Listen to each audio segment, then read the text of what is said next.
Mateus capítulo 22, versículo 1. De novo entrou Jesus a falar por parábolas, dizendo-lhes: o reino dos céus é semelhante a um rei que celebrou as bodas do seu filho. Então enviou seus servos a chamar os convidados para as bodas, mas estes não quiseram vir. Enviou ainda outros servos com esta ordem: dizei aos convidados: eis que já preparei o meu banquete, os meus bois e cevados já foram abatidos, tudo já está pronto, vinde para as bodas. Eles, porém, não se importaram, e se foram um para o seu campo, outro para o seu negócio. E outros, agarrando os servos, os maltrataram e mataram.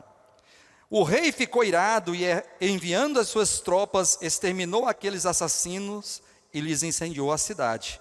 Então disse aos seus servos: está pronta a festa, mas os convidados não eram dignos. E depois para as encruzilhadas dos caminhos, e convidai para as bodas a quantos encontrarem. E saindo aqueles servos pelas estradas, reuniram todos os que encontraram, maus e bons, e a sala do banquete ficou repleta de convidados.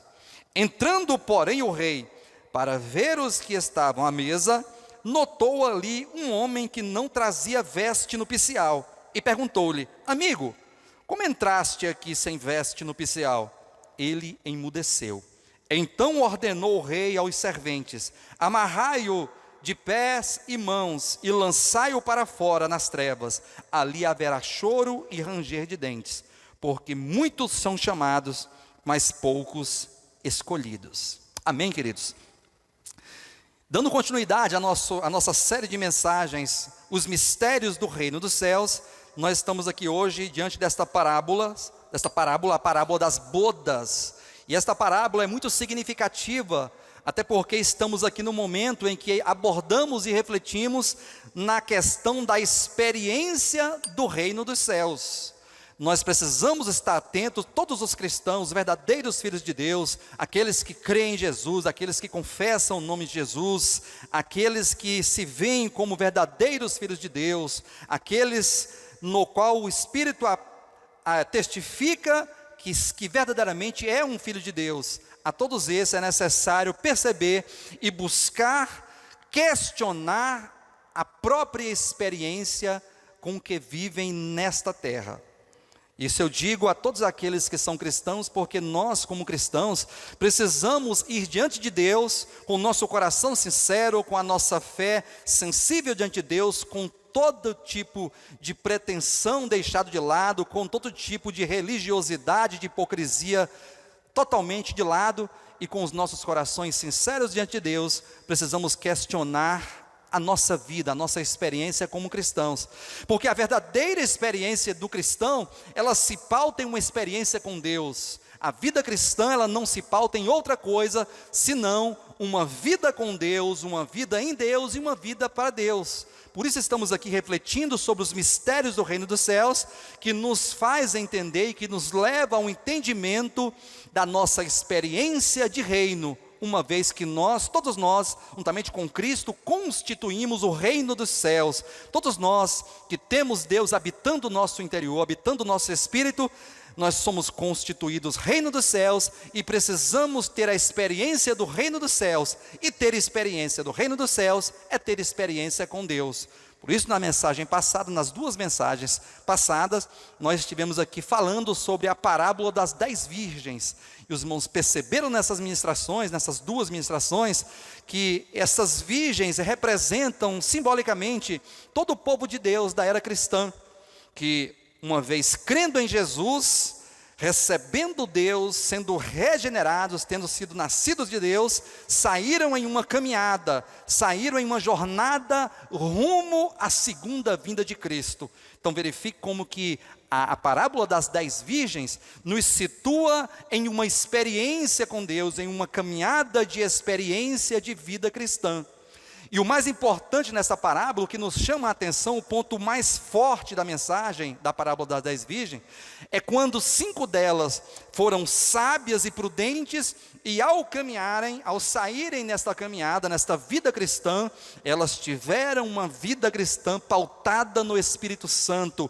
Elas levaram azeite consigo, elas tiveram uma comunhão estabelecida em uma dependência de Deus, em um guiar do Espírito Santo, em que o Espírito Santo era como o combustível, era como que a força motriz que impulsionava, que conduzia cada um de nós vivermos nosso dia a dia, em qualquer que seja o âmbito da nossa vida, mas uma vida em Deus, uma vida no Espírito Santo, uma vida pautada numa comunhão e numa dependência de Deus. Ao passo que as outras, as virgens consideradas virgens imprudentes, virgens tolas, elas, ao tomarem suas lâmpadas, não levaram azeite consigo e foram reprovadas por Deus.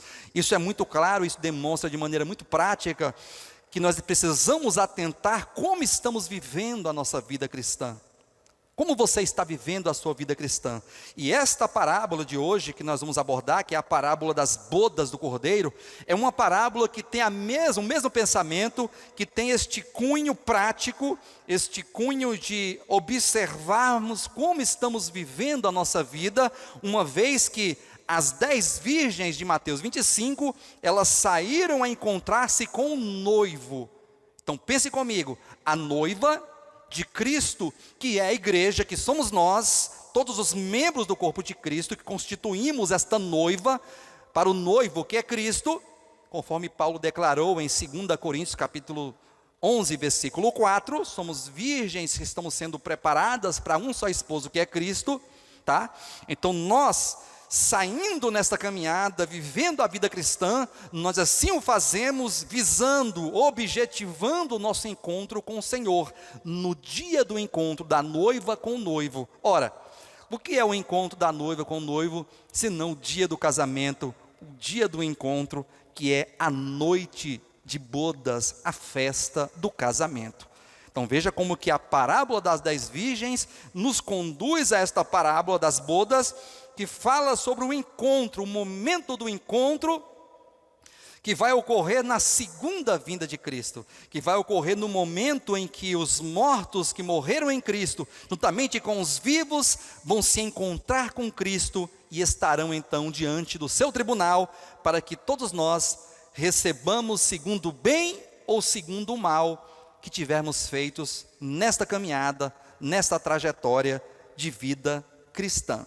E eu quero ser bastante prático nesta parábola, eu não quero me ater nos pormenores da parábola, mas eu quero aqui me prender no ponto mais essencial, que é o momento em que, quando os servos saíram a encontrar-se ou a buscar pessoas, convidando estas para as bodas do Cordeiro, veja como que o versículo diz que o rei celebrou as bodas do seu filho. Isso aqui certamente é uma menção ao pai, que celebra o casamento, o encontro do seu filho Jesus Cristo, que é o noivo da igreja, juntamente com o seu povo, juntamente com a sua igreja. Então, nós vemos que aqui há uma celebração de um momento especial que vai ocorrer na segunda vinda de Cristo. Para tanto, os servos saíram a convidar pessoas para as bodas.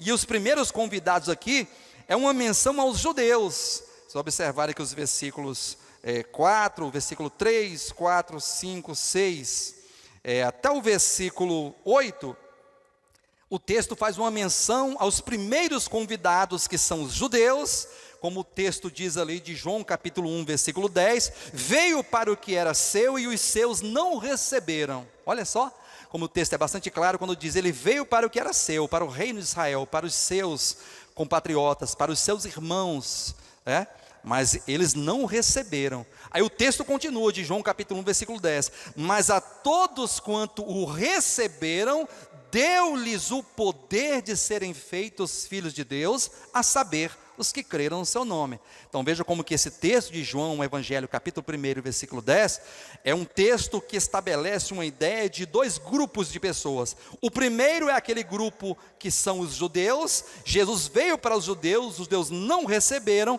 e agora Jesus ele se volta para o mundo gentílico, para as nações, para os gentios, para todos aqueles que, ouvindo falar de Cristo, que foram convidados para as bodas, atenderam ao pedido, atenderam ao convite, e então receberam Jesus e se tornaram filhos de Deus, que é o segundo grupo que está aqui na parábola das bodas, a partir do versículo 10, olha só, eu vou ler novamente.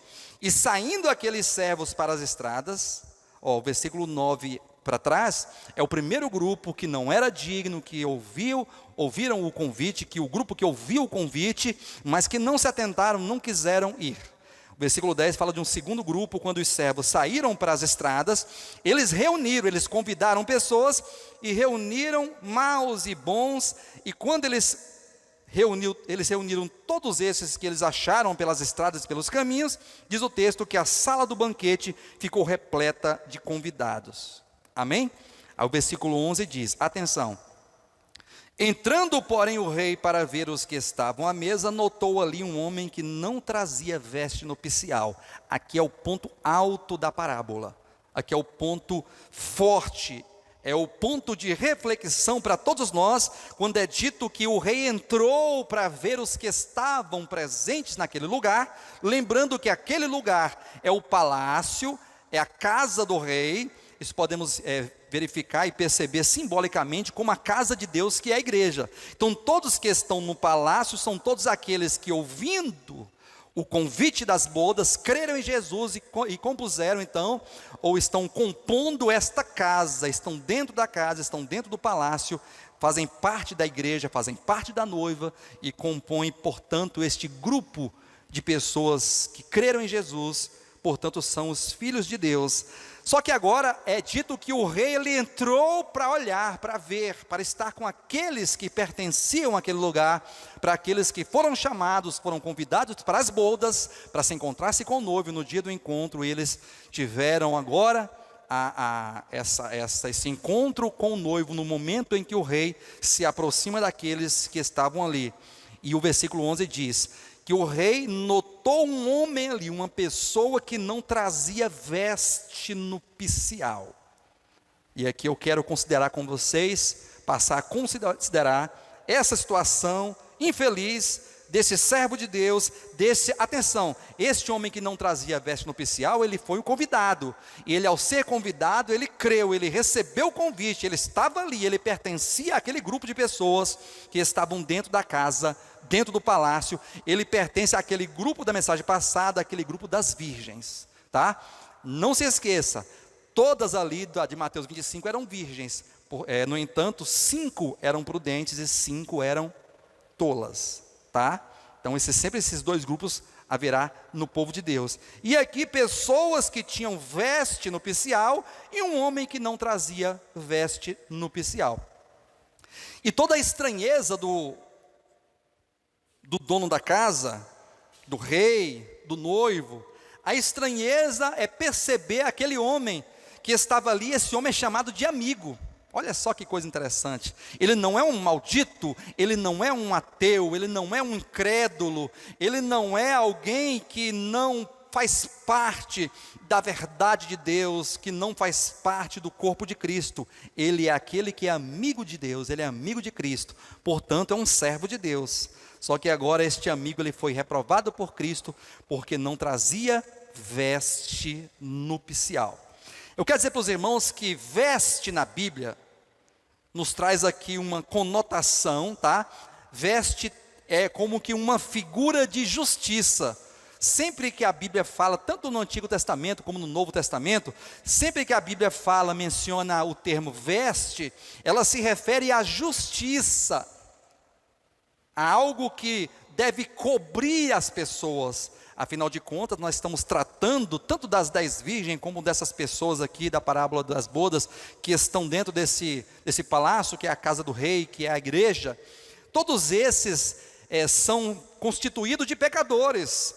Deus, ele constituiu a sua noiva a partir de pecadores, de pessoas, dos seres humanos que são pecadores, que são pessoas que sofreram os efeitos da queda, portanto, trazem em si o problema do pecado.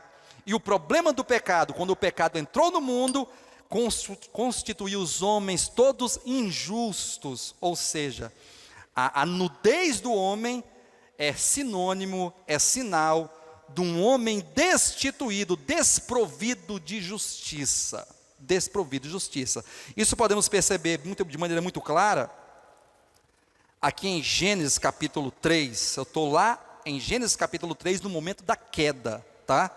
Capítulo 3 de Gênesis é um capítulo que retrata a queda do homem, quando o pecado entrou no mundo.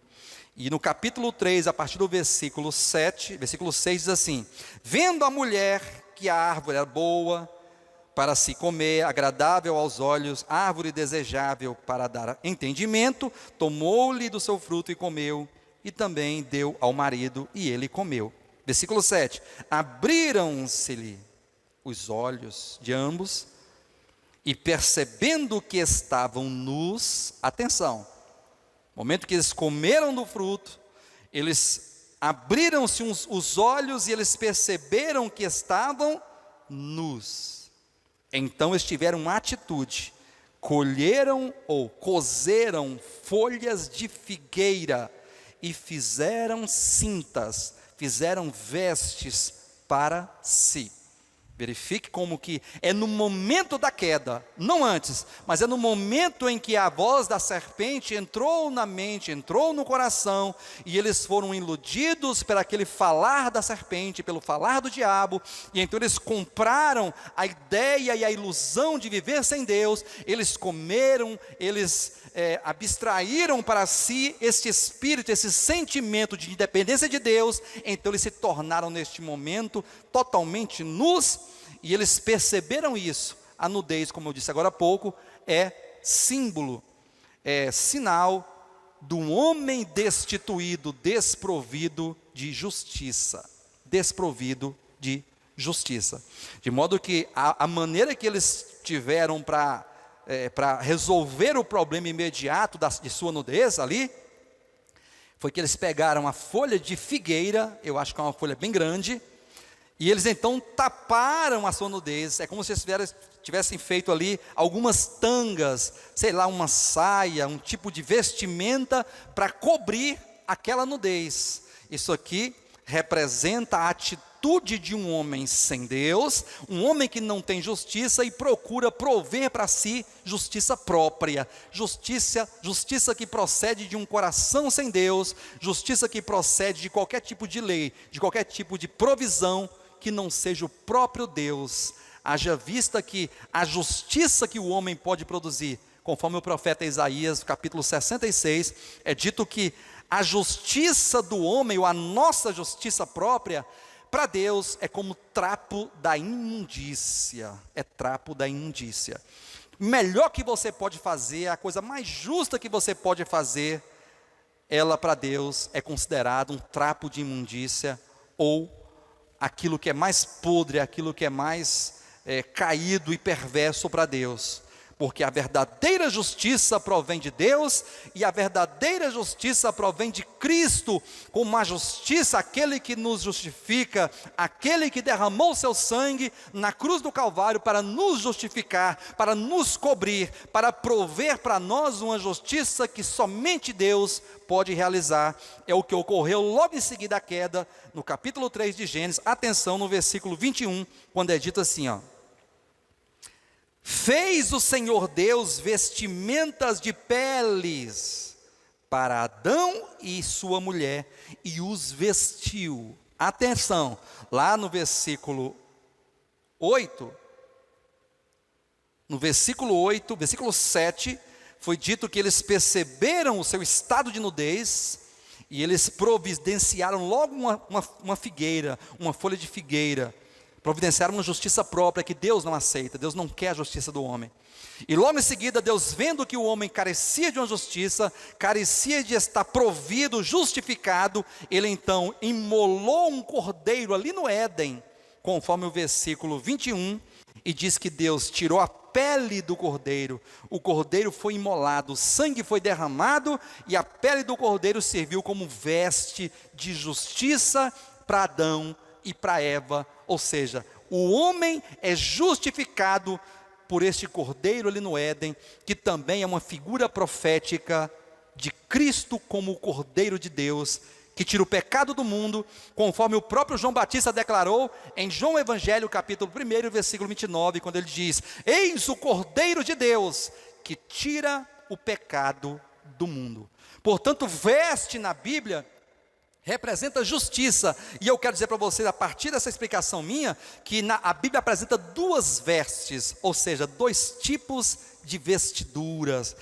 A primeira vestidura é a vestidura que Deus providencia, que Deus provê a nós, que é a própria justiça que procede de Cristo, é o sacrifício vicário, é uma justiça que provém do próprio Jesus. Olha aqui, Isaías capítulo 62, diz assim, regozijar-me-ei muito no Senhor, a minha alma se alegra no meu Deus, porque me cobriu de veste de salvação e me envolveu com manto de justiça, como um noivo que se adorna de turbante, como a noiva que se enfeita com as suas joias. Veja que aqui já o entendimento é um pouco mais ampliado, quando é dito que a alma do profeta se alegrava em Deus, que o cobriu de veste de salvação, e não somente isso, também o envolveu num manto de justiça. Duas vestes. Veste na Bíblia é sinônimo de salvação. Salmo capítulo 55 diz assim, Salmo capítulo 45, nos é dita a seguinte palavra: toda formosura é a filha do rei no interior do palácio, a sua vestidura é recamada de ouro. Aqui está a primeira veste, esta veste de salvação, esta veste recamada de ouro. Ouro na Bíblia é sinônimo da natureza divina, da natureza de Deus, da natureza divina em Cristo Jesus. Ouro na Bíblia corresponde ao viver humano de Cristo aprovado. Então Cristo veio, o Verbo se fez carne, viveu nessa terra, teve um viver humano aprovado, foi à cruz, morreu, ao terceiro dia ressuscitou para nos justificar. Portanto, a primeira veste, a veste de Cristo, essa veste de justiça, corresponde a uma veste de ouro, recamada de ouro, que é figura da natureza de Deus, e da provisão de Deus, e da justiça de Deus. O versículo 14 diz: em roupagens bordadas. Atenção, primeira vestidura, aqui do versículo 13 de Salmos 45 é assim: toda formosa é a filha do rei no interior do palácio, a sua vestidura é recamada de ouro. Então a filha do rei no interior do palácio é aquele grupo de pessoas que estava lá no interior do palácio, de Mateus capítulo 22, da parábola das bodas. Só que no momento que o rei entrou, ele queria ver que as pessoas estavam diante dele totalmente preparadas para receber o rei, ou seja, com vestes nupciais, não com vestes recamadas de ouro, não somente com a primeira justiça que provém de Cristo, com a justiça que provém do Calvário, com a justiça que Deus provê para nós, e agora estamos justificados. Não somente essa, mas também uma veste nupcial, própria para o dia do encontro com o Senhor. Atenção para o que eu vou falar para vocês aqui. Quando você creu em Jesus, te foi imputada uma justiça divina. Deus, Ele te deu veste, Ele te cobriu com veste de salvação. A você foi imputada a justiça de Cristo, o sacrifício, o ato de justiça de Cristo nos foi dado e fomos cobertos. Pronto, somos agora virgens que saímos a encontrar-se com o seu noivo. Amém? Ponto. Chegando, porém, a encontrar-se com o noivo, a Bíblia fala que é necessário uma segunda veste, que é uma veste bordada, conforme o versículo 14, e conforme aquele texto lá de Mateus capítulo 22, aquela veste nupcial. Olha o versículo 14, atenção: em vestes bordadas, conduzem-na perante o rei. Até aqui está bom. Olha só. A Bíblia fala de veste. Veste na Bíblia tem um sinônimo de justiça, só que agora fala-se de uma justiça que se desdobra. Eu não diria duas justiças, não, eu diria uma justiça que se desdobra, uma veste nupcial, que é a justiça de Cristo, que vai agora resultar numa segunda veste. Essa segunda veste é a veste nupcial, e conforme Apocalipse capítulo 19, acompanhe por favor. O Apocalipse capítulo 19 é um capítulo daqui do Apocalipse que fala sobre a vinda de Cristo. Olha só como que a Bíblia é coesa. Olha só como que o texto, a revelação, ela é bastante sólida nesse sentido. Tudo o que é falado na Escritura, ela se consuma e ela se confirma no Apocalipse, capítulo 19, quando é dito aqui no versículo 7. Alegremo-nos, exultemos e demos-lhe a glória. Por quê? Porque são chegadas as bodas do Cordeiro, cuja esposa a si mesma se ataviou.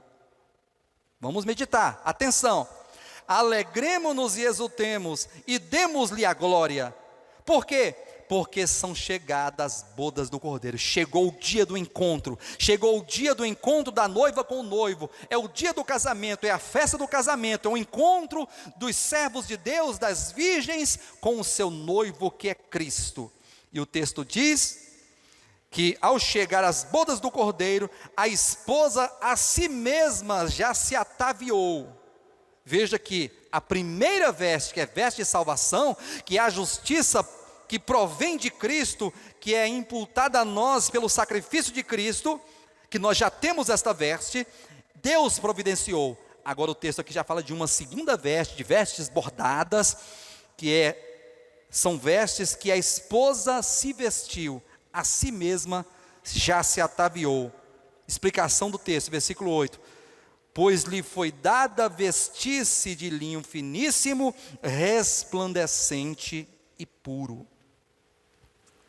Pois o linho finíssimo são os atos de justiça dos santos. Atenção.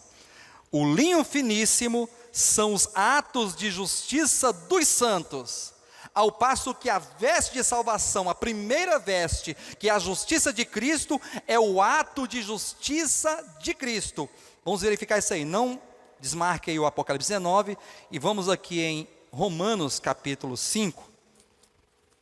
E vamos verificar essa questão aqui, que eu estou falando, aqui no versículo 18, quando diz assim: pois assim como por uma só ofensa veio o juízo sobre todos os homens para a condenação, assim também por um só ato de justiça, olha só na sua Bíblia, assim também por um só ato de justiça veio a graça sobre todos os homens para a justificação que dá vida. Veja que aqui esse texto fala por um só ato de justiça. De quem foi esse único ato de justiça que veio a graça sobre todos os homens? Aquele ato de justiça de Cristo na cruz do Calvário. Então esse foi um ato de justiça de Cristo. Ao passo que aqui em Apocalipse capítulo 19, versículo 8, é dito que o linho finíssimo, resplandecente e puro, com que a noiva já se ataviou, já se vestiu, já se aprontou para se apresentar diante do rei, corresponde aos atos de justiça dos santos, ou seja, os meus atos de justiça, os teus atos de justiça. Verifique como que uma coisa é aquilo que Cristo realiza em nosso favor, coisa que jamais poderíamos realizar. Ninguém é capaz de prover justiça eterna, ninguém é capaz de prover uma obra de si mesmo, que são eternas, obras que têm um valor incontestável, um valor imensurável, que é um valor de obras realizadas em Deus.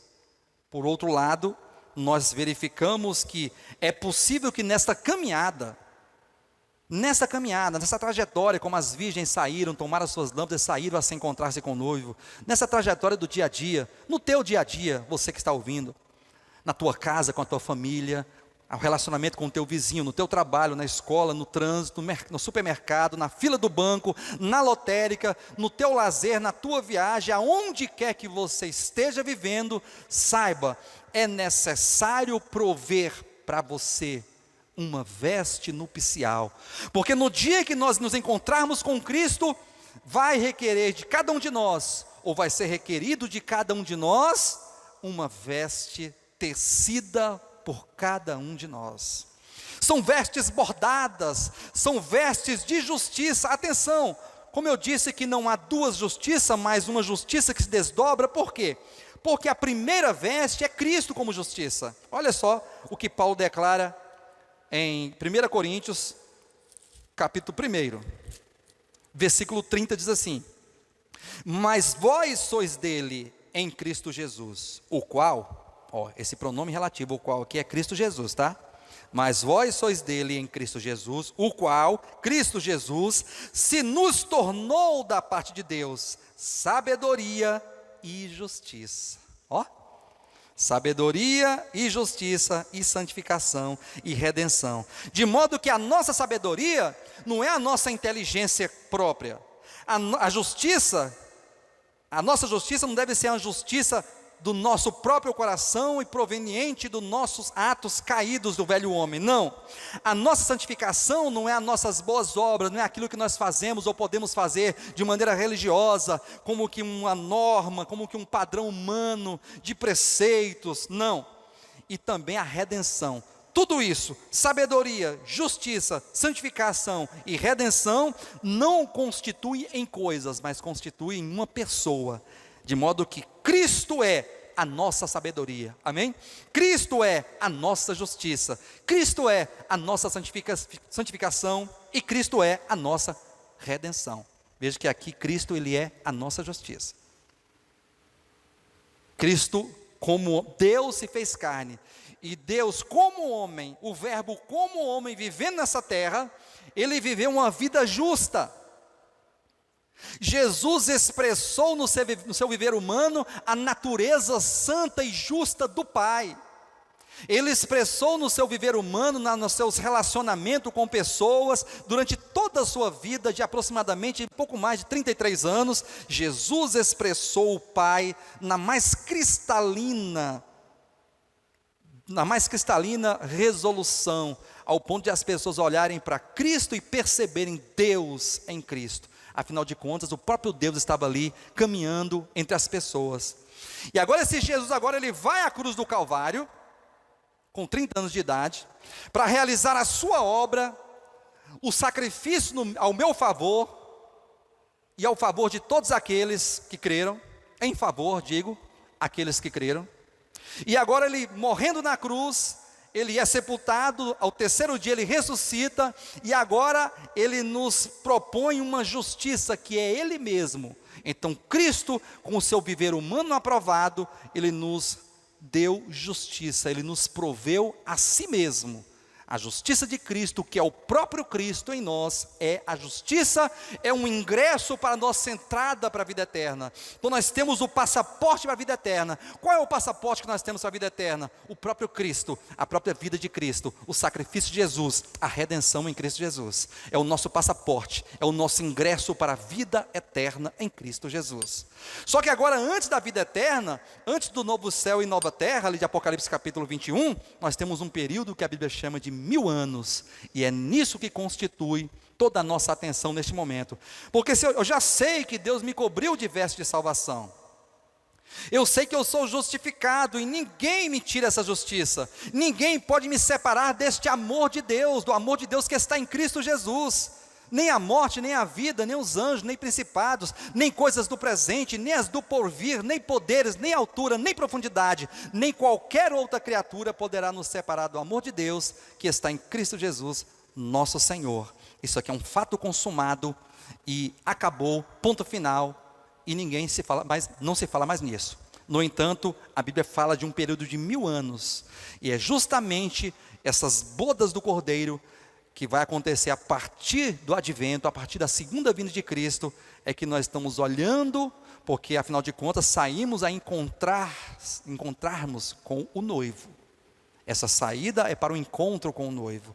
E é lá que precisamos saber como foi a nossa vida na terra. Como foi o nosso viver na terra.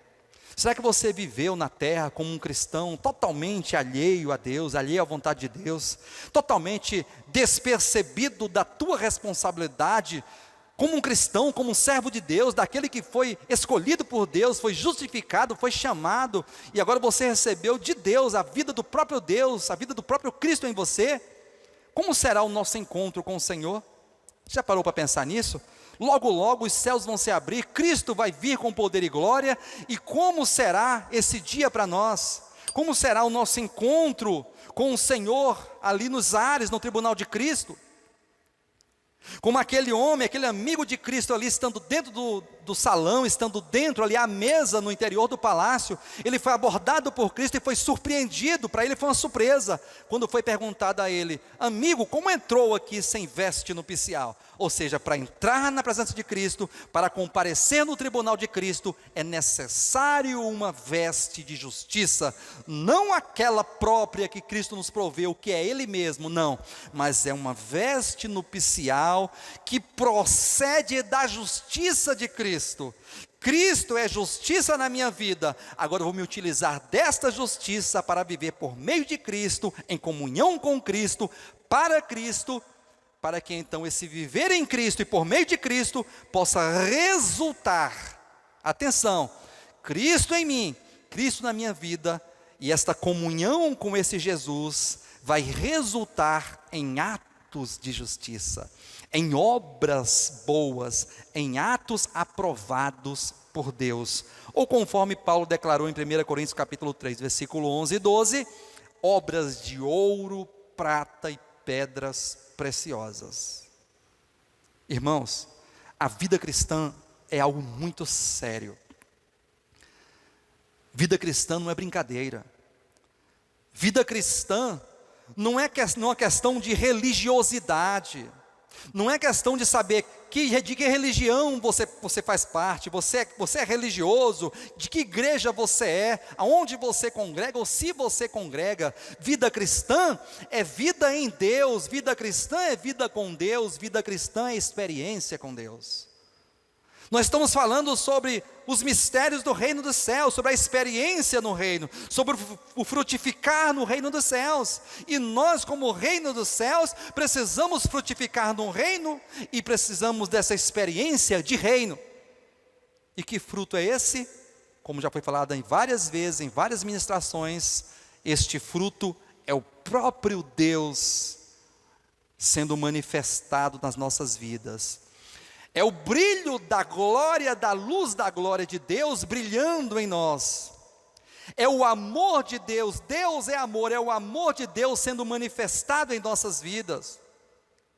Que é um amor, que é uma justiça proveniente de Cristo, que é proveniente, que é resultado do óleo, do Espírito, do queimar da vida de Deus em nós.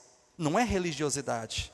Não é questão de ter uma Bíblia, não é questão de proclamar algumas palavras, não é questão de proclamar alguns jargões, como muitos fazem, palavras prontas, frases decoradas. Não, vida cristã é vida com Deus, é vida de relacionamento com Deus, é vida de entender que sem Deus nada podemos fazer, não podemos produzir nada para Deus, porque não temos nada para dar para Deus. Tudo o que nós precisamos dar para Deus é Ele mesmo. Você vai oferecer Cristo para o Pai. E assim como Abel foi aprovado por Deus, naquele dia, que ele ofereceu a sua oferta a Deus, diz o texto que Caim, ele do fruto da terra, porque ele era agricultor, do fruto da terra ele ofereceu o melhor para Deus, e diz a Bíblia que Deus não se agradou de Caim, nem tampouco da sua oferta, ao passo que agradou-se o Senhor de Abel e da sua oferta. Por quê? Porque Abel, ele seguiu a linha da vida. E qual é a linha da vida? Ele foi ser pastor de ovelhas. Enquanto que estava preocupado com a agricultura, com a subsistência, com a comida, o outro estava preocupado com as ovelhas, com o relacionamento, com o rebanho. E não somente isso, no momento de oferecer algo para Deus, ele sacrificou um cordeiro, e ofereceu para Deus. E quando Deus olhou para o coração de Abel e olhou para aquele cordeiro, Deus vislumbrava, Deus via Cristo. Porque aquele cordeiro que foi oferecido é uma figura profética de Cristo como o cordeiro de Deus que ia nos justificar no futuro. Então, Abel, ele ofereceu aquilo que Deus deseja, como o próprio Deus declarou por 3 vezes a Cristo Jesus. Em algumas circunstâncias ele disse: este é o meu filho amado, nele eu tenho prazer, a ele ouvi. E nós não podemos olhar para coisa nenhuma e ouvir coisa nenhuma, a não ser olhar para Cristo, ouvir a Cristo e tomar posse daquilo que Deus está nos falando por meio de Cristo, por meio do Espírito Santo. Precisamos tomar posse de Deus, meu amigo. Precisamos tomar posse de Deus, minha irmã. Precisamos tomar posse da verdade de Deus e não ficarmos vivendo uma vida ou levando uma vida cristã totalmente descomprometida, alheia, desapercebida, porque logo, logo Jesus voltará. Logo, logo vamos ser surpreendidos pelo grito do arcanjo: eis o noivo, saí ao seu encontro. E agora? Como será o nosso encontro com Jesus? Será que nós estaremos desprovidos desta justiça, desta vida, desta veste nupcial, desta veste bordada que nós temos que bordar com a nossa vida, com o nosso viver, a partir de um viver com Cristo, a partir de uma comunhão com Cristo? Será que você está bordando a tua veste? Você está tecendo ponto a ponto, dia a dia? É de fé em fé, de glória em glória, é de circunstância em circunstância, é pouco a pouco. Cada circunstância, cada vez que você adora a Deus, cada vez que você obedece, cada vez que o teu coração se abre a Cristo, cada vez que você confessa o nome de Jesus, cada vez que você atenta para a palavra, que você se abstém das coisas caídas do velho homem, da velha criação, cada vez que você toma posse da verdade, vive por meio de Cristo e depende de Cristo, você está tecendo a sua veste nupcial, você está formando a tua veste nupcial, com a qual você deve se apresentar diante de Cristo. Vamos pensar nisso, pensem nisso. Nós estamos rumo ao encontro com Jesus. Muitos cristãos já morreram no passado, como as 10 virgens, né? Elas foram tomadas num profundo sono e adormeceram, elas morreram. Cristo não veio na época daqueles irmãos, e eles morreram em Cristo, e estão aguardando no Hades a voz do arcanjo, a palavra de ordem de ressurreição para estarem diante de Cristo. E se Cristo não vier nessa nossa geração, nesse nosso tempo agora, nós também vamos adormecer, vamos dormir como aquelas, e vamos descer ao Hades e ficarmos ali esperando o dia do arrebatamento, para então nos depararmos com Jesus no seu tribunal. Como estará a nossa vida? Será que nós estaremos preparados para encontrarmos com o noivo? Pense nisso. A oportunidade continua. Cristo, Deus está nos dando oportunidade. Cada dia é um dia de oportunidade. Cada momento é uma chance, é uma oportunidade que Deus nos concede para que nós tomemos posse destas oportunidades. Não perca a oportunidade de ter comunhão com Deus. Não deixe de orar. Não abandone a tua fé. Essa série de mensagens, elas constituem na justificativa de uma profunda reflexão de como estamos vivendo como reino dos céus. Afinal de contas, Deus deseja que nós vivamos a vida do reino, a experiência do reino dos céus, que é o próprio Deus habitando o nosso espírito. E não somente isso, Deus habitando o nosso espírito, agora Deus se manifestando em nosso viver. Quando Cristo se manifesta no nosso viver, então é tecido, é provido uma segunda veste, que são as vestes chamadas vestes nupciais, ou as vestes bordadas, para que nós possamos ser aprovados por Cristo e reinarmos com Ele os 1000 anos. Amém, queridos? Feche seus olhos e ore comigo em nome de Jesus. Pai Santo, Deus eterno, nós oramos. E nós te louvamos pelo privilégio de poder entender estas coisas. Coisas profundas. A nós está sendo dado conhecer os mistérios do reino dos céus. Isso é misericórdia, isso é graça. Não porque somos merecedores, não porque somos melhores que outros irmãos, que outras pessoas, não, mas é porque a tua misericórdia nos alcançou, e o Senhor tem batido a porta do nosso coração, e nós temos encontrado graça diante de Ti. Senhor, que essas mensagens possam ser uma luz brilhando em nosso interior, dissipando as trevas, tragando toda morte espiritual, quebrando as cadeias que nos prendem, nos elevando de nível de vida cristã, de comunhão contigo, de um nível maior e cada vez maior de dependência do Senhor, porque nós dependemos de Ti, ó Deus. Nós reconhecemos a nossa insuficiência, nós reconhecemos a nossa incapacidade de Te servir e de Te agradar. Portanto, o nosso desejo é de Te agradar, o nosso desejo, ó Deus, é de produzir no nosso viver a Tua natureza, o Teu Espírito, a justiça de Cristo, a luz que provém do próprio Senhor em nós. Ganha o nosso coração, ganha a nossa alma, desperta o nosso coração. Vivemos no tempo já que se aproxima, o tempo do fim se aproxima, ó Pai, e nós não podemos ficarmos desapercebidos de qualquer maneira. Desperta o Teu povo, desperta a Tua igreja, Senhor, desperta os Teus servos e as Tuas servas, para uma disposição cada vez maior, diante do tempo que vivemos, que é um tempo de grande maldade, de grande iniquidade, de muita apostasia, de muita incredulidade. Que o Senhor possa realizar em nós toda a Tua vontade, é o que Te pedimos em nome de Jesus e Te agradecemos. Dá-nos uma semana abençoada, uma semana que começa hoje, sob o guiar do Teu Espírito Santo, com a força que provém de Ti, é o que Te pedimos em nome de Jesus. Amém, Senhor, e graças a Deus. Deus abençoe a todos em nome de Jesus.